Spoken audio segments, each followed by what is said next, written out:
లేపాక్షికి అనుసంధానంగా మరో 10,000 ఎకరాల భూసేకరణ, 20,000 ఎకరాల్లో భారీ క్లస్టర్ అభివృద్ధికి ప్రతిపాదన, 9 గ్రామాల్లో సర్వే మొదలుపెట్టిన రెవెన్యూ శాఖ. రక్షణ విమానయాన రంగాల పెట్టుబడులపై దృష్టి, గోల్ఫ్ కోర్స్, స్టార్ హోటళ్లు, ప్రాజెక్టులు తెచ్చే ప్రయత్నం.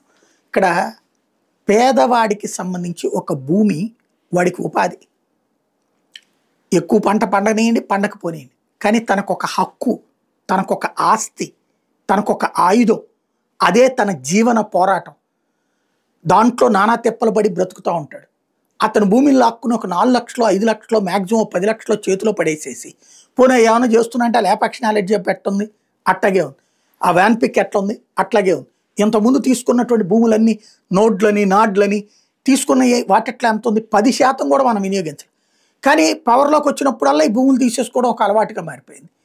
దాని ప్రమాదం ఏమైపోతుంది, ఆ రైతులు ఏమీ లేకుండా పోతున్నారు, నడి రోడ్డు మీద నిలబడుతున్నారు.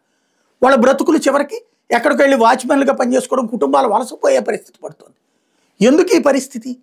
నిజంగా వస్తున్నప్పుడు ఒక కంపెనీ వాడు వస్తున్నాడు, అక్కడ ఆ రైతుల నుంచి, ఆ కంపెనీ వాళ్ళ నుంచి రైతులకు ఇమ్మీడియట్గా డబ్బులు ఇప్పించి ఆ భూమి వాళ్ళకి హ్యాండ్ ఓవర్ చేయండి. గుజరాత్లో చేసేది అట్లాగేనే, భూములన్నీ లాగేసుకోదు గవర్నమెంట్, ఆ రైతులతో మాట్లాడించి డబ్బులు ఇప్పిస్తుంది.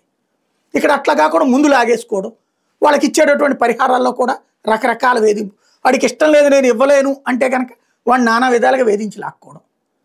రైతుకు అన్యాయం చేస్తున్నాం, రైతుని ఇబ్బంది పెడుతున్నాం, రైతుని నానా తిప్పలు పెడుతున్నాం, పేదోడి జీవితంతో ఆటలాడుకుంటున్నాం, చిన్న సన్నకారు రైతుల్ని ఇబ్బంది పెడుతున్నాం. భూములు తీసుకోవద్దని నేను చెప్పట్లా, ముందు ఉన్న భూముల్ని ఫిల్ చేయండి.